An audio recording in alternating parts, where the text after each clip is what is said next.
کو چھوڑ کر وہ دوسرے علاقوں میں جا کر ان کو نشانہ بنا رہے تھے. جبہت النصرہ ہو گئی یا دیگر تنظیمیں ہو گئیں بعد میں جماعت الاحرار وغیرہ، تو اس سے بھی ان کو بہت نقصان پہنچا. تو یہ سلسلہ طویل عرصے سے چل رہا تھا. اس کے بعد پھر تقریباً گزشتہ 1.5-2 سال سے پلاننگ ہو رہی تھی. اگر آپ جو حیات تحریر الشام ہے HTS، اس کے جو سربراہ تھے، جو پہلے بلکہ سربراہ ہیں جو پہلے ابو محمد الجولانی کے نام سے مشہور تھے، لیکن جی اصل میں ان کا نام جو ہے وہ احمد حسین شرع ہے. تو وہ ان کا اس پہ بیان بھی تھا کہ ہم تیاری کر رہے ہیں، اور بالخصوص ادلب کے وہ علاقے جن پر اسد رجیم نے قبضہ کر لیا تھا جنوب کی طرف، ان کو ہم چھڑائیں گے اور پھر حلب وغیرہ کی طرف بڑھے. تو یہ یعنی اچانک نہیں ہوا، اس کے پیچھے ایک پس منظر ہے. اچھا حسن بھائی، آپ نے جو ہے وہ اس کو بڑا اچھا ابھی ہمارے سامنے اس کو ایکسپلین کیا ہے. میرا آپ سے اگلا کوسچن ابو محمد الجولانی کے بارے میں ہی تھا. اس سے پہلے میں آپ سے یہ پوچھنا چاہتا ہوں کہ جس طرح ابھی آپ نے ہمیں یہ بتایا ہمارے ناظرین کو کہ جو بشار الاسد ہے اس کے مدد کے لیے روس نے بھی جو ہے وہ ساتھ دیا، ٹھیک ہے. تو پھر اب یہ جو بشار الاسد ہے یہ روس کیوں بھاگ گیا؟ یہ مطلب یہ اپنا ملک چھوڑ کے روس کیوں چلا گیا، اور روس نے اسے پناہ کیوں دی ہے؟ دیکھیں، پہلی بات ہے کہ ملک کیوں چھوڑ دیا، یہ بہت اس کا واضح جواب ہے کہ جو حزب اختلاف کی تمام جماعتیں اکٹھی ہو گئی تھیں. پہلی مرتبہ ہم نے دیکھا ہی نہیں 2011 سے لے کر اب تک کہ وہ جماعتیں جو آئیڈیولوجیکل اسپیکٹرم پہ یعنی نظریاتی طور پہ بہت مختلف تھیں، مثال کے طور پہ اسلام پسند جماعتیں ایک طرف اور دوسری طرف سیکولر جماعتیں حزب اختلاف کی، وہ سب اکٹھی ہو گئی تھی جی سنگل پوائنٹ ایجنڈا پہ کہ بشار الاسد کی جو حکومت ہے اس کا تختہ الٹنا ہے. اور بہت ہی منظم طریقے سے انہوں نے کارروائی کی، یعنی ادلب سے شروع ہوئے، حلب گئے، حما، حمص، جن علاقوں پہ بڑھتے چلے گئے. آخر میں پھر یہ واضح ہو، ایک طرف سے شمال سے وہ جنوب کی طرف بڑھے تھے، دوسری طرف سے جنوب سے شمال کی طرف ایک محاذ کھولا گیا، یعنی درعا، قنیطرہ وغیرہ کی طرف سے بھی مختلف جو گروپس ہیں وہ بڑھے، دمشق کی طرف بڑھے، دمشق کو گھیر لیا تھا. تو جی بشار جی الاسد کے پاس شاید دوسرا راستہ بھی نہیں تھا فرار ہونے کے علاوہ. ایران جو ہے وہ مدد کو نہیں موجود تھا اس مرتبہ. روس جو ہے وہ بھی پیچھے ہٹ گیا تھا. جو بہت سی فرقہ پرست تنظیمیں تھیں، زینبیون اور فاطمیون، انہوں نے فرار کا راستہ اختیار کیا تھا. تو بشار جی الاسد کے پاس جانے کے علاوہ کوئی راستہ نہیں تھا. جہاں تک روس نے کیوں مدد کی، اس کے پیچھے مختلف فیکٹرز ہیں. ایک فیکٹر تو یہ ہے کہ ظاہر اس سے روس کو کسی حد تک پولیٹیکل، کم سے کم اس وقت روس کی کیلکولیشن ہوگی، کسی حد تک ایک پولیٹیکل مائلیج حاصل ہو سکتا ہے. مثال کے طور پر اگر یہ بعد میں مطالبہ ہوتا ہے کہ بشار الاسد کے خلاف انٹرنیشنل عدالتوں میں کیس لایا جائے، تو روس کیونکہ سگنیٹری نہیں ہے ان بعض ٹریٹیز کا، جیسے اسٹیٹیوٹ آف روم وغیرہ ہو گئی، جی جی تو اس میں پھر یہ ہوگا کہ روس جو ہے وہ اپنے آپ کو اسرٹ کرے گا، وہ کہے گا ہم تو نہیں، ہم حوالے نہیں کر رہے. مثال کے طور پہ ایک فیکٹر یہ ہے. دوسرا فیکٹر یہ بھی ہے کہ اس میں روس کے جو پرسیپشن ہے کہ روس اپنے دوستوں کو تنہا نہیں چھوڑتا، وہ ایک پرسیپشن مینجمنٹ کا عنصر بھی اس میں ہے کہ یہ روس یہ دکھا سکتا ہے کہ دیکھو میں نے تنہا نہیں چھوڑا. اچھا، میں آپ سے جو ہے وہ بھائی ابو محمد الجولانی کے بارے میں یہ سوال کرنا چاہتا ہوں، کیونکہ ابھی آپ نے ان کا ذکر کیا، اور ان کا جب آپ نے ذکر کیا تو آپ نے داعش کا نام بھی لیا. تو میں یہ پوچھنا چاہتا ہوں کہ یہ کون شخصیت ہیں جو ایک دم منظر عام پر آتے ہیں اور ہم دیکھتے ہیں کہ یہ راتوں رات اپنے قیدی بھی چھڑوا لیتے ہیں. چلیں یہ تو بات کی بات ہے، لیکن ہمیں بتائیں کہ یہ شخصیت کون ہے، اور کیا یہ سنی انقلاب ہے یا کیا یہ شیعہ انقلاب ہے، یا اس کو ہم کیا نام دیں؟ دیکھیں فضل بھائی، پہلی بات تو یہ کہ ابو محمد الجولانی یا احمد حسین الشرع اچانک منظر عام پر نہیں آئے. اصل میں ہوتا یہ کہ اکثر ہمیں کسی بات کا علم نہیں ہوتا، تو ہم سمجھتے ہیں کہ کیونکہ ہمیں نہیں پتا تو ایسا نہیں ہے. اور پھر ہم سمجھتے ہیں اچانک کہ یہ کوئی سازش ہو گئی ہے، وہ پتہ نہیں اسرائیل نے کسی کو پیراشوٹ کے ذریعے جہاز سے اتار دیا ہے یا امریکہ نے اتار دیا ہے. ان کی کافی طویل تاریخ ہے. مثال کے طور پہ ان کا جو خاندان ہے، اصل میں جو جولان ہے، جی جی گولان جس کو انگلش میں کہتے ہیں، اس ریجن سے ان کا تعلق تھا. جب 1967 میں جب اسرائیل نے وہاں پر قبضہ کیا تھا، تو اس وقت ان کی فیملی وہاں سے اس علاقے سے نکل گئی تھی، اور اس کے بعد وہ لوگ سعودی عرب چلے گئے تھے. بعد میں میرے جی خیال جی سے 80 کی دہائی میں یہ واپس وہاں پر آئے تھے. پھر جب 2003 میں امریکہ عراق پر حملہ کرتا ہے، تو ابو محمد الجولانی عراق چلے گئے تھے، وہاں یہ لڑے. پہلے یہ القاعدہ AQI جو کہلاتی تھی القاعدہ ان عراق، اس کا یہ حصہ تھے. اس کے بعد آپ کو یاد ہوگا کہ ایک مجاہدین شورا کونسل کے نام سے ایک گروپ جی جی وجود میں آیا تھا، جس نے پھر آگے جا کے ISI، یہ پاکستانی ISI نہیں، اسلامک اسٹیٹ آف عراق کو جنم جی دیا جی تھا. بالکل. اس کے بعد اسی اسلامک اسٹیٹ آف عراق جس کے پہلے سربراہ جو ہیں وہ ابو مصعب الزرقاوی تھے، اس کے بعد ابو ایوب المصری، پھر ابو عمر البغدادی، اور اس کے بعد پھر ابو بکر البغدادی آئے تھے. تو ابو بکر البغدادی نے ابو محمد الجولانی کو شام بھیجا تھا اور ان سے کہا کہ وہاں پر یہ 2011-2012 کی بات ہے جب وہ ایک مظاہروں کا سلسلہ شروع ہوا تھا. تو ابو بکر البغدادی ابو محمد الجولانی کو شام بھیجتے ہیں اور کہتے ہیں کہ وہاں پر ایک سیٹ اپ قائم کریں، لیکن ISI سے اپنا کنیکشن اس وقت شو نہیں کریں. تو یہ وہاں جاتے ہیں، وہاں پہ جبہت النصرہ کے نام سے ایک تنظیم قائم کرتے ہیں، کام کر رہے ہوتے ہیں، ٹھیک ہے نا. تو ظاہر اس میں ہم بہت تفصیل میں بھی جا سکتے ہیں، لیکن یہ کہ جی جی مقصد کہنے کا یہ ہے کہ یہ کوئی اچانک منظر پہ نہیں آئے. جو لوگ ان تنظیموں کو فالو کر رہے ہیں، چاہے وہ صحافی ہوں یا اکیڈیمکس وغیرہ ہوں، وہ تاریخ سے واقف ہیں کہ یہ جی اچانک معاملہ نہیں ہوا. ان کی کافی طویل تاریخ ہے.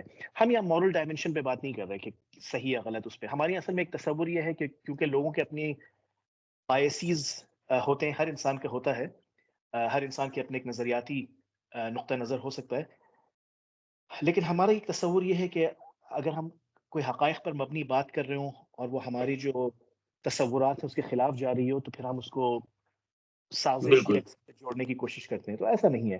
تو یہ کوئی اچانک منظر عام تو نہیں اصل ہے، میں ان کی طویل یہ تاریخ ہے. آپ کی بات سے ریلیٹڈ ایک میرے مائنڈ میں کوسچن آیا، اور جو ہمارے سننے والے ناظرین، سننے دیکھنے والے، ان کے مائنڈ میں بھی یہ کوسچن آیا ہوگا کہ کیا اسرائیل اور امریکہ نے شام میں مل کے انڈائریکٹلی یہ حکومت بنائی ہے؟ کیا ہم ایسا سمجھے؟ دیکھیں، سمجھنے کو تو لوگ بہت کچھ سمجھ سکتے ہیں، جس کو جو چاہیں سمجھ لیں. بالکل لیکن اگر آپ ثبوت کی بات کریں تو پھر معاملہ تھوڑا سا پیچیدہ ہونا شروع ہوتا ہے. بالکل. بات یہ ہے جہاں تک اسرائیل کا معاملہ ہے، تو جب تک بشار الاسد کی حکومت تھی 2000 سے لے کر اب تک، ان 24 سالوں میں اسرائیل نے کبھی بھی ان ملٹری انسٹالیشنز پر حملہ نہیں کیا جن پہ اچانک کبھی چند ہفتے پہلے حملے شروع کیے تھے. اس کی ایک ہوں بنیادی وجہ یہ ہے کہ اسرائیل، اور اس پہ آن ریکارڈ سٹیٹمنٹس موجود ہیں، اسرائیل نے بشار الاسد کو خطرے کے طور پر نہیں دیکھا تھا بذات خود کہ بشار الاسد سے خطرہ ہے. اسرائیل کو جو انوائنس تھی وہ یہ تھی کہ ایران کا جو سو کولڈ ایکسس آف ریزسٹنس ہے، اس میں ہوں جو بشار الاسد کا کردار تھا، سیریا کو جس طرح انوالو کیا ہوا تھا، حزب اللہ کو جو ہتھیاروں وغیرہ کی فراہمی میں شام کا جو کردار تھا، اس سے ظاہر ہے اسرائیل کو مسئلہ تھا. بشار الاسد کا جیسی تختہ الٹتا ہے اور یہ جو حزب اختلاف کی جماعتیں ہیں یہ اقتدار میں آتی ہیں، تو فوراً اسرائیل نے ان ملٹری بیسز وغیرہ کو نشانہ بنایا، شام کے جنوب میں بھی، شام کے بعض مشرقی حصوں میں بھی. کیوں؟ اس لیے کیونکہ اسرائیل کو یہ خطرہ تھا کہ اب جو اقتدار میں آئے ہیں ان کے پاس اگر ان کے ہتھے اگر یہ ہتھیار چڑھ گئے تو نقصان ہو سکتا ہے. تو اسرائیل نے تاخیر کے بغیر ان اہداف کو نشانہ بنایا جو پہلے نہیں کیا تھا بشار الاسد کے دور میں. جی اچھا، ایک چیز ہوتی ہے اس کو انٹرنیشنل ریلیشنز میں کنورجنس آف انٹرسٹ کہتے ہیں، کہ جہاں پر آپ کا مفاد جو ہے کسی چیز پہ اکٹھا ہو سکتا ہے. مثال کے طور پہ ایک شخص الف میرے ایک بھائی کو قتل کرتا ہے، ایک شخص جی بے میرے دوسرے بھائی کو قتل کرتا ہے، ایک شخص پے میرے تیسرے بھائی کو قتل کرتا ہے. اب میرے جی تین بھائیوں کو تین مختلف لوگوں نے قتل کیا ہے. اب میں ان تینوں کو الف بے اور پے کو دشمن کے طور پر دیکھتا ہوں. بالکل اب ایسے ہی ہے. اب میں الف سے جب لڑنے گیا تو بے کی الف سے اپنی کوئی اور دشمنی تھی، اس کو مجھ سے کوئی ہمدردی نہیں ہے، وہ میرے ایک دوسرے بھائی کا قاتل ہے، ٹھیک ہے. جی لیکن جب میں الف سے لڑنے گیا کیونکہ اس کی اپنی دشمنی ہے تو اس نے سوچا ٹھیک ہے یہاں پر ایک موقع ہے. اس نے مجھے کہا کہ یہ ہتھیار تمہیں میں دے رہا ہوں، اس کو استعمال کرو. کر سکتا ہوں. اب اسٹریٹجکلی بھی اس میں کوئی قباحت نہیں ہے اور شرعی طور پر بھی اس میں کوئی قباحت نہیں ہے. رسول صلی اللہ علیہ وسلم کی سیرت مبارکہ کا مطالعہ کریں تو ہم دیکھتے ہیں مثال کے طور پر کہ آپ صلی اللہ علیہ وسلم نے الائنسز جو قائم کی تھی بالکل کس نوعیت کی تھی؟ بعض اوقات یہود کے ساتھ، قریش کے خلاف، ٹھیک ہے نا. تو اس میں بالکل اسٹریٹجک یعنی اسٹریٹجی 101 ہے. آپ کہ جی میں نے الف سے پہلے کا بدلہ لوں گا پہلے، تو بے نے ہتھیار دیے، میں نے اس کے ہتھیار استعمال کیا الف کے خلاف. پھر پے کو، پھر میں نے اس سے کہا کہ اسی ہتھیاروں سے میں نے پے کے خلاف چڑھائی کی اور میں نے بے سے مثال کے طور پہ کہا کہ اچھا تم تو اتنے برے نہیں ہو، ٹھیک ہے میرے بھائی کو قتل کیا لیکن مجھے ہتھیار دیے ہیں، چلو ٹھیک ہے ہم دوستی وغیرہ کا دیکھ لیتے ہیں۔ اب میں نے جا کے بے جی، سے نمٹا، اب آخر میں بچا ہے بے، اب میں اپنا جو رخ ہے وہ اس کی طرف موڑ سکتا ہوں۔ بالکل۔ تو یہ تو بنیادی اسٹریٹجی کا ہے معاملہ، ٹھیک ہے نا؟ اصل میں ہوتا یہ ہے کہ ایران اور روس نے جو ایک بیانیہ بنایا تھا وہ یہ تھا کہ جی، اس نے جتنی بھی حزب اختلاف کی جماعتیں تھیں 2011 سے لے کر، ان سب کو اس نے ایک ہی رنگ، ایک ہی جسے کہتے ہیں انگلش میں they painted all with the same brush، کہ ایک ہی برش سے ان سب پہ ایک ہی رنگ کر دیا تھا کہ جو اسلام پسند جماعتیں ہیں اور جو سیکولر جماعتیں ہیں ان سب کو اس نے اٹھا کے ایک ہی اس میں ڈال دیا، سب کو القاعدہ کہا، یہاں تک کہ جو وائٹ ہیلمٹس ہے، جو سیرین سول ڈیفense، جو بچے جو ملبے تلے دبے ہوتے تھے ان کو نکالتا تھا، اور اس طرح کے جو کام کر رہے تھے ان کو بھی انہوں نے القاعدہ سے جوڑ دیا، ہر ایک کو بس القاعدہ اور داعش کا ٹھپا لگا دیا، ٹھیک ہے نا؟ جی، یعنی حقائق کے برخلاف، جی، کہ مثال کے طور پہ داعش اور القاعدہ کو لوگ اکثر ایک ہی اس میں ڈال دیتے ہیں، حالانکہ داعش اور القاعدہ چاہے شروعات عراق سے مثال کے طور پہ ایک کامن یعنی شروعات ہوئی، لیکن بعد میں جا کے تو ان کی لڑائی ہوتی ہے۔ داعش نے تو القاعدہ پر تکفیر کی ہوئی تھی، ٹھیک ہے جی، نا؟ داعش نے تو ان کو کافر قرار دیا تھا، ظواہری سے لے کر نیچے تک سب کو۔ تو کنورجنس آف انٹرسٹ بعض اوقات ہوتی ہے مختلف اس میں، لیکن اس میں یہ کہہ دینا کہ یہ فلاں کا ایجنٹ ہے اور یہ حماقت والی بات ہے، ٹھیک ہے نا؟ جن جی، لوگوں پہ مظالم ڈھائے جا رہے ہوں، جن کے گھر والوں کو اٹھا کے غائب کر دیا ہو، جن کے 13 سال کے اور 15 سال کے بچوں پر جو ہے وہ قتل کر دیا ہو، تو وہ ظالم کے خلاف کھڑے ہوں گے، اور جب وہ ظالم کے خلاف کھڑے ہوتے ہیں تو آپ آ کے کہیں کہ یہ تم جو ہو وہ اسرائیل کے ایجنٹ ہو، اس کے ایجنٹ ہو، تو یہ بہت ہی ظالمانہ قسم کی بات ہے، اور اس سے میرے خیال سے کم عقلی بھی عیاں ہوتی ہے۔ اچھا، حسن بھائی، اب میرا آپ سے ایک اور سوال ہے، ابھی آپ نے جیسے بات کی کہ بشار الاسد کے دور میں عام لوگوں کو اٹھایا گیا، انہیں قید میں ڈالا گیا، لیکن ہم دیکھتے ہیں کہ جیسے ہی ابو محمد الجولانی کی حکومت آتی ہے، ان کے لوگ جیسے ہی آتے ہیں، ہم نے کئی سوشل میڈیا کے اوپر ویڈیو گردش کرتی دیکھی ہے کہ لوگ 15 15 سال، 30 30 سال بعد یا بہت عرصے بعد ایک دوسرے سے مل رہے ہیں، بہن بھائی سے مل رہی ہے، ماں بیٹے سے مل رہی ہے، اور وہاں قیدیوں کو چھڑوایا جا رہا ہے، اور اس کے علاوہ وہاں کو عام معافی کا اعلان کیا گیا ہے۔ کیا یہ حقیقت ہے اس میں، اور یہ کیا، اس چیز کو آپ کیسے دیکھتے ہیں؟ جی، جب یہ حزب اختلاف کی جو جماعتیں تھیں، ظاہر جو اب عبوری حکومت جنہوں نے تشکیل کر دی ہے، جب یہ دمشق کی طرف بڑھ رہی تھی تو راستے میں حمص میں اور دیگر جگہ پہ، اس کے علاوہ درعا میں، اور بعد میں آ کے ہم نے دیکھا دمشق میں بھی جو بڑی بڑی جیلیں تھیں وہاں سے انہوں نے لوگوں کو چھڑوا دیا۔ اس میں 600 کے قریب مثال کے طور پہ فلسطینی جیلوں سے نکلے، جن میں بعض جو ہے وہ قسام بریگیڈ کا حصہ تھے، بعض کا حماس سے تعلق تھا، بعض جو ہیں وہ کسی سیاسی جماعت سے ان کا کوئی تعلق نہیں تھا فلسطینی، بس وہ ایکٹیوسٹ تھے، یعنی فلسطینیوں کے حق کے لیے آواز اٹھا رہے تھے۔ آپ کے شاید علم میں ہو کہ جو یرموک کیمپ ہے اس پر بھی جو اسد خاندان ہے انہوں نے کافی مظالم ڈھائے تھے فلسطینیوں پر۔ تو یہ جو اکثر فلسطین فلسطین کا جو نام استعمال ہوتا ہے نا لیجیٹمیسی حاصل کرنے کے لیے، حقائق ذرا گہرائی میں جائیں تو کچھ اور ہوتے ہیں۔ جی، تو وہاں سے بہت سے لوگوں کو چھڑوایا، خواتین کو چھڑوایا، بعض خواتین کو چھڑوایا وہ بچوں کے ساتھ باہر آئیں، یعنی جب وہ جیلوں میں گئی تھیں تو وہ شادی شدہ نہیں تھیں، اور جب وہ جیل سے نکلی تو جو رژیم کے گارڈز ہیں اور دیگر حکام، انہوں نے ان کے ساتھ جو ہے وہ زیادتیاں کی، اس سے ان کے 2 2 3 3 بچے پیدا ہوئے۔ تو اس طرح ہوں، کے لوگ چھوٹے ہیں، ایسے لوگ چھوٹے جن کو یہ نہیں پتا تھا کہ وہ سمجھ رہے تھے کہ حافظ الاسد کی حکومت ہے، یعنی بشار الاسد کے والد کی حکومت ہے۔ کئی کئی دہائیوں بعد لوگ باہر آئے ہیں۔ جی۔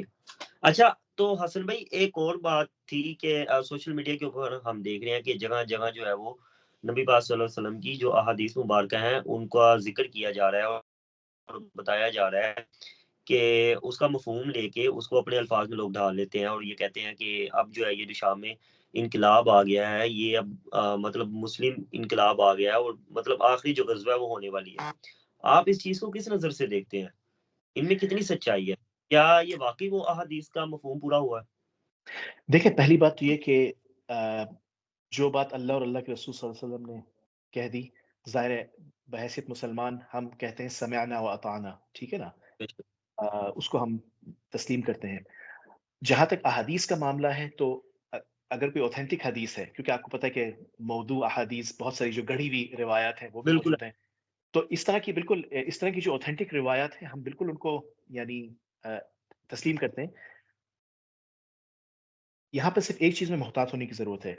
مثال کے طور پہ کسی حدیث نے اسپیسیفک، عموماً اس طرح کی جو احادیث ہیں مثال کے طور پہ خراسان سے متعلق ہو یا شام سے متعلق ہو، اس میں ٹائم فریم ڈیفائن نہیں کیا ہوا کہ کب کا. تو ہم گمان کر سکتے ہیں کہ شاید اس سے مراد یہ ہے. مثال کے طور پہ جو احادیث ہیں، بعض محدثین نے خراسان والی احادیث کے بارے میں کہا ہے کہ ان میں پاس شاید ضعیف روایات ہیں، لیکن کئی اسناد سے ہیں خیر موجود. اب بات یہ ہے کہ ان احادیث کو اٹھا کے مثال کے طور پہ بعض لوگوں نے لاگو کیا جب 2001 میں امریکہ نے افغانستان پہ چڑھائی کی تھی. تو ٹھیک ہے نا، تو جی وہاں جی پہ انہوں نے لاگو کیا. یہاں پر ہمیں تھوڑا محتاط ہونے کی ضرورت ہے کہ کوئی حدیث اگر بیان کر رہی ہے، مثال کے طور پہ آپ کی شاید یاد ہو کہ داعش نے ایک زمانے میں کلیم کیا تھا کہ شام کے شمال میں ایک جگہ ہے دابق. جو دابق جی تو انہوں نے یہ بات کی تھی، انہوں دام نے کہا کہ دابق سے متعلق احادیث ہیں کہ یہاں سے جو ہے وہ یہاں بہت لڑائی ہوگی اور یہ ہوگا. انہوں نے اپنے اوپر لاگو کرنے کی کوشش کی تھی کہ ہم جو ہیں وہ لوگ ہیں. تو ظاہر ہے جو آؤٹ کم نکلا تھا تو وہ تو حدیث کے مطابق وہاں پہ نہیں تھا. تو بالکل جب ایسا اس طرح حدیث آتی ہیں، جب تک اسپیسیفک ٹائم فریم اگر ڈیفائن نہیں ہے تو ہم یہ کہہ سکتے ہیں کہ ہمارا گمان ہے کہ شاید یہ اس سے متعلق ہو. لیکن ہم یہ بات نہیں کہہ سکتے کہ یہ حدیث جو ہے آج کے وقت کے مطابق ہے، یا ہو سکتا ہے وہ حدیث 20 سال بعد یا 100 سال بعد ٹھیک ہے نا لاگو ہوتی ہو. ہوں ظاہر ہے جو اللہ اور ہم اللہ کے گمان رسول کر جو اللہ اور اللہ کے رسول نے فرما دیا وہ حق ہے. ٹھیک ہے نا. لیکن ہوں اگر اسپیسیفک ٹائم فریم بیان نہیں کیا، دیکھیں آپ مختلف روایات دیکھیں تو رسول صلی اللہ علیہ وسلم سمجھتے، آپ صلی اللہ علیہ وسلم کو ایک وقت ایک لڑکا تھا، اس پہ شک تھا کہ شاید یہ دجال ہے. ٹھیک ہے نا شروع میں. تو تو تو بات یہ کہ اور صحابہ ہمیشہ یہ ان کو ایک فکر ہوتی تھی کہ فتنہ دجال کی، وہ سمجھتے تھے کہ شاید اب دجال آ جائے، اب دجال آ جائے. ٹھیک ہے نا. جی جی تو اب بات یہ ہے کہ کیونکہ اسپیسیفک ٹائم فریم جب ڈیفائن نہیں ہوا تو ہم کسی بھی حدیث کو اٹھا کے ایسا نہیں کر سکتے کہ ہم کہیں کہ آج کے وقت کے لیے. ہم علامات پر بات کر سکتے ہیں. مثال کے طور پہ جو قرب قیامت کی مختلف یعنی نشانیاں ہیں، ہم بہت سی نشانیاں دیکھتے ہیں کہ آج پوری ہو رہی ہیں اور بعض ہو بالکل چکی ہیں. جو چھوٹی نشانیاں ہیں بالخصوص، یعنی فحاشی اور اوریانیت، والدین کی نافرمانی اور دیگر جو نشانیاں ہیں، چھوٹی نشانیاں جو وہ تو ظاہر میں پوری ہوتی ہوئی نظر آ گئی ہیں. بڑی بالکل نشانیاں جو ہیں وہ باقی ہیں. تو ہمیں اس میں تھوڑا محتاط ہونے کی ضرورت ہے. بہت سے لوگ جو ہیں وہ، میں کسی کی نیت پہ تبصرہ نہیں کر سکتا، نیتوں کا حال اللہ جانتا ہے اور انسان اپنی خود نیت کا حال جانتا ہے. بالکل لیکن ہم دیکھتے ہیں کہ خاص کر آج کل سوشل میڈیا اور یوٹیوب کے کلچر میں جو کلاؤڈ چیسرز ہیں، جو لائکس اور شیئر اور اس کی خاطر ایسی باتیں کرتے ہیں کہ دنیا 2024 میں ختم ہو جائے گی. مطلب ہم سنتے آ رہے ہیں 2000 میں دنیا ختم ہو رہی تھی، پھر 2000 اس میں ختم ہو بالکل جائے ایسا گی، ہی ہے اس طرح کی باتیں. تو اس طرح کی باتوں کو ہمیں زیادہ اہمیت میرے خیال سے نہیں دینی چاہیے. ہمیں بالکل یہ کرنا چاہیے کہ ہمیں اپنے آپ سے یہ سوال کرنا چاہیے کہ بحیثیت مسلمان ہمیں کیا کرنا ہے. کہ فتن کا دور ہے، اس میں ہم اپنے ایمان کی کیسے حفاظت کریں، امر بالمعروف و نہی عن المنکر کا جو حکم ہے اس پر ہم کس طرح سے عمل کر سکتے ہیں. ٹھیک ہے نا. ان بالکل معاملات کو ہمیں دیکھنے کی ضرورت ہے. ہم اپنا حصہ ڈالیں. قیامت کے روز جب حساب ہوگا، ہم سے یہ سوال نہیں ہوگا کہ کیا آپ نے اپنے دور میں مثال کے طور پہ اللہ کا دین نافذ ہوتے ہوئے دیکھ لیا تھا یا ہو گیا تھا. آپ سے یہ سوال ہوگا کہ کیا آپ نے اس کے لیے جستجو کی تھی، یا آپ بالکل جو ہے وہ جو نظام کفر تھا اس کو تسلیم کر کے خوشی خوشی اس پر راضی ہو کر بیٹھ گئے تھے ہاتھ پہ ہاتھ رکھ کے. ٹھیک ہے نا. یہ ہم سے سوال ہوگا. تو ہمیں یہ سوچنا ہے کہ بحیثیت مسلمان ہمیں کیا کرنا ہے، چاہے بالکل صحافی ہو یا طالب علم ہو یا جس شعبے سے بھی کسی انسان کا تعلق ہو. ہر مسلمان کو اس پہ سوچنے کی ضرورت ہے. ہر انسان کو بالکل ویسے تو سوچنا چاہیے کہ وہ دیکھ رہا ہے کہ سب لوگ آتے ہیں اور دنیا سے چلے جاتے ہیں، تو کیا ہم بے مقصد اس دنیا میں آ گئے ہیں؟ کیا ہمارے جو وجود ہے اس کے پیچھے کچھ مقصد ہے، نہیں ہے؟ ہاں، جی بنیادی فلسفیانہ سوال ہے جس پہ انسان کو سوچنا چاہیے اور اس حساب سے پھر اپنی زندگی میں آگے بڑھنا چاہیے. جی اچھا حسن بھائی، میرا آپ سے جو ہے وہ ایک اور کوشچن آ گیا ہے. آپ یہ بتائیے گا کہ حماس کا جو ہے وہ اس وقت کیا موقف ہے سیریا کے لیے؟ حماس آفیشلی سے ان کا تو کیا موقف ہے؟ جی حماس نے تو بیان جاری کیا ہے. حماس نے مبارکباد دی ہے شامی عوام کو انقلاب کی کامیابی پر. دیکھیں 2011 میں جب یہاں پر اپرائزنگ ہوئی تھی تو حماس نے تو اس کی حمایت کی تھی اس وقت. بعد میں یہ جی ہوا کہ حماس کو جہاں تک ہتھیاروں کی فراہمی کا تعلق ہے، دیکھیں مالی طور پر تو ترکی قطر اور دیگر ممالک شام کی مدد کرتے آئے ہیں، چاہے وہ ہیومینیٹیرین پروجیکٹس ہوں یا مالی امداد ہو، وہ کرتے چلے آئے ہیں۔ لیکن جہاں تک اسلحہ وغیرہ کی فراہمی تھی، وہ اس کا تو واحد ذریعہ ایران رہا ہے۔ جو حقائق ہیں وہ حقائق ہیں۔ ہمارے یہاں بدقسمتی سے ہوتا ہے کہ بعض اوقات جو ہے وہ فرقہ پرستی کو اس حد تک شکار، دونوں طرف، شیعوں کی طرف بھی اور سنی کی طرف بھی، کہ وہ حقائق کو نظر انداز کرتے ہیں۔ تو یہ حقیقت ہے کہ ایران کی طرف سے ہی ہتھیاروں کی جو ترسیل وہ ہو رہی تھی۔ ہوں، تو ایران اس پہ ناراض ہو گیا کہ حماس نے جب حمایت کی تھی شام میں، جب اپ رائزنگ شروع ہوئی تھی 2011 میں، جی تو اس پر ناراضگی ان کی ہو گئی تھی، کچھ ایسے ٹینشن رہی۔ پھر بعد میں حماس نے مجبوراً جو ہے وہ کم سے کم پبلکلی اس کی حمایت پر تبصرہ کرنے سے گریز کیا، جی، اور پھر لیکن بھائی آپ کی ایران اگر کے میں ساتھ بات انٹرپٹ تعلقات کی کر رہا ہوں، بحالی ہوئی۔ معذرت آپ کی میں بات انٹرپٹ کر رہا ہوں، لیکن ہم جو موجودہ صورتحال ہے اس میں تو ہم یہ دیکھ رہے ہیں کہ ایران بالکل جو ہے وہ اس رجیم کے خلاف ہے جو ابھی موجودہ ہے، اور اس کے خالی خلاف نہیں ہے، ہم دیکھ رہے ہیں جگہ جگہ سوشل میڈیا کے اوپر ایران کے جو میڈیا ہے وہ بہت واویلا کر رہا ہے وہاں کے لوگ کہ یہاں انہوں نے ایسے کر دیا، یزید کے دربار میں چلے گئے، یہ ہو گیا وہ ہو گیا۔ تو ہم اس کو کس انقلاب کا نام دیں، سنی انقلاب یا شیعہ انقلاب؟ دیکھیں، پہلی بات تو یہ کہ سوشل میڈیا پہ جو بہت سے حضرات ہیں، خواتین و حضرات، بعض ٹرولز ہیں اور بعض جو اپنے تئیں اپنے اپنی طرف کی حمایت کر رہے ہیں، تو اکثر وہ شاہ سے زیادہ شاہ کے وفادار ہو جاتے ہیں۔ مثال کے طور پر جو بیانات روس کی طرف سے آ گئے ہیں، روس نے جو ہے وہ، روس کی طرف سے چند روز قبل بیان آیا تھا کہ حیات تحریر الشام، جس کو پہلے وہ دہشت گرد تنظیم کہتے تھے، آپ کے علم میں ہوگا کہ ایون جو سیکولر جماعتیں تھے ان کو بھی وہ دہشت گرد کہتے تھے۔ ایف ایس اے، حیات تحریر الشام، احرار الشام، داعش، انہوں نے سب کو ایک ہی گروپ میں ڈال دیا تھا، مطلب ایک ہی کیٹیگری میں ڈال دیا تھا۔ تو انہوں نے کہا کہ ہم اس کے جو ٹیررسٹ ڈیزگنیشن تھی اس کو ہم یعنی ریویو کر رہے ہیں۔ جی اسی طرح سے ایران کی طرف سے بھی مختلف بیانات آئے، اور ایران جو ہے وہ کوشش کر رہا ہے کہ معاملے کو سافن کیا جائے۔ عراق کی طرف سے آپ دیکھتے ہیں، مثال کے طور پر عراق سے بھی جو ہے وہ مختلف فرقہ پرست تنظیمیں شام میں آئی ہوئی تھیں بشار الاسد کی حمایت کے لیے، اور پھر انہوں نے فرار کا راستہ لیا۔ ابھی جب یہ لوگ دمشق کے بہت قریب پہنچ گئے تھے، تو عراقی حکومت کی طرف سے یہ بیان آیا کہ یہ شام کی عوام کا معاملہ ہے، ان کا ذاتی معاملہ ہے، اور ہم اس میں مداخلت نہیں کریں گے۔ اور آپ کے علم میں ہوگا کہ ابھی میرے خیال سے 2 یا 3 دن پہلے تقریباً 1100 کے قریب بشار الاسد کے فوجی جو فرار ہو گئے تھے عراق، ان کو عراقی حکومت نے، یہاں کی نئی جو حکومت ہے، عبوری حکومت، اس کے حوالے کر دیا ہے، بسوں میں ان کو ڈال ڈال کے بھیج دیا تھا یہاں پر۔ تو رفتہ رفتہ ممالک جو ہے وہ حقیقت کو تسلیم کر رہے ہیں۔ ایران بھی اس جی، طرف پہنچے گا۔ ایران کی جو ابھی ایئر اسپیس وغیرہ کی استعمال پہ شاید شام پابندی لگا دے، مثال کے طور پر۔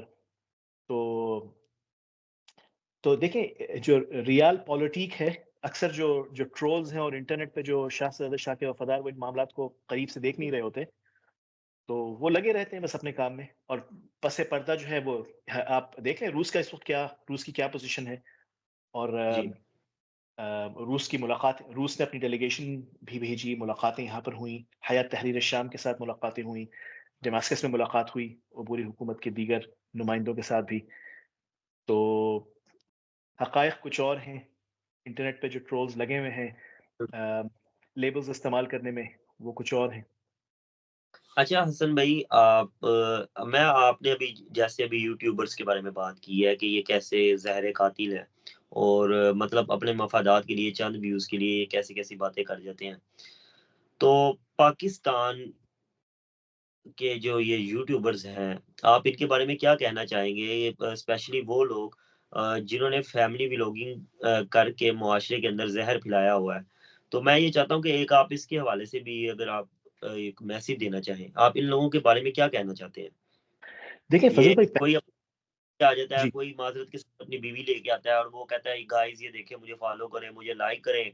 اور ابھی تو پچھلے دنوں ایک ویڈیو گردش کر رہی تھی، ایک ابھی نیا شادی شدہ جوڑا تھا، تو وہ جیسے ہی اپنی اس کی شادی ہوتی ہے اگلے دن ہی اپنی وائف کو لے کے آتا ہے میڈیا کے سامنے اور کہتا ہے گائز یہ دیکھیں میری بیوی آپ کو کیسی لگی، آپ کی بھابی۔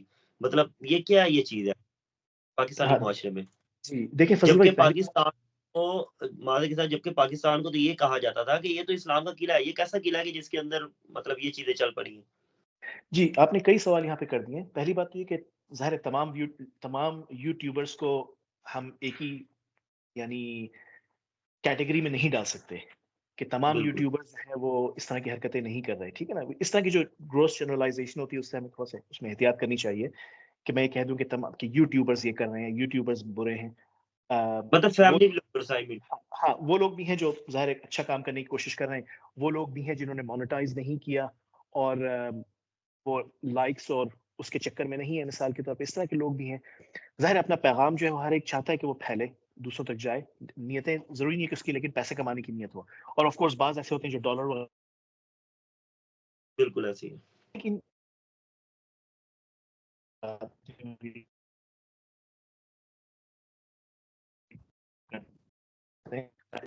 تک آپ نے بات کی ان لوگوں کی جو اپنی بیویوں کو سامنے لاتے ہیں اور کرتے ہیں، دیکھیں پہلی بات یہ کہ انسان کسی بھی صحیح یا غلط پہ بات کرنے سے پہلے یہ سوال اس کو ایک بنیادی فلسفیانہ سوال ہے جو کرنے کی ضرورت ہے کہ اس کا مورل کمپس کیا ہے، مورل فریم ورک کیا ہے، صحیح یا غلط کا پیمانہ کیا ہے۔ اگر ہم مسلمانوں کی بات کر رہے ہیں تو ہمارا صحیح اور غلط کا پیمانہ اسلام ہے، اللہ کا دین جو ہے وہ بالکل صحیح اور غلط کا تعین ہمارے لیے کرتا ہے۔ تو اسلامی نقطہ یعنی اگر آپ classical liberal point of view سے بات کر رہے ہیں تو شاید اس میں کوئی قباحت نہ ہو کہ کوئی اپنی بیوی کو جو ہے وہ ٹرافی کے طور پہ استعمال کر رہا ہے۔ اسلامی نقطہ نظر سے اگر ہم بات کر رہے ہیں تو ڈپینڈ کرتا ہے وہ شخص کس حد تک جا رہا ہے، یعنی ایک بنیادی طور پہ گناہ گار ہونے سے لے کر وہ ایک بہت ہی شدید قسم کا گناہ گار ہو سکتا ہے، وہ شخص دیوس کی کیٹیگری میں آ سکتا ہے۔ دیوس جو ایک اصطلاح استعمال ہوئی ہے ایک خاص قسم کے ہائی لیول بغیرت کے لیے، ٹھیک ہے جی نا؟ جی بالکل. اچھا تو اگر ہم مسلمان ہیں تو ظاہر ہے ہمارا پیمانہ پھر اسلام ہونا چاہیے، اور اسلامی نقطہ نظر سے اللہ نے ہمیں کیا بتا دیا ہے وہ تو بہت واضح ہے نا کہ ان الذين يحبون ان تشيع الفاحشة في الذين آمنوا لهم عذاب أليم في الدنيا والآخرة، ٹھیک ہے نا؟ کہ بے شک وہ لوگ جو چاہتے ہیں کہ مومنوں میں فحاشی پھیلے، ان کے لیے دنیا اور آخرت دونوں میں شدید عذاب ہے۔ سورہ اچھا. نور کی آیت ہے۔ تو جی یہ معاملہ تو بہت واضح ہے پھر۔ جی ہاں جی حسن بھائی، بہت شکریہ آپ کا.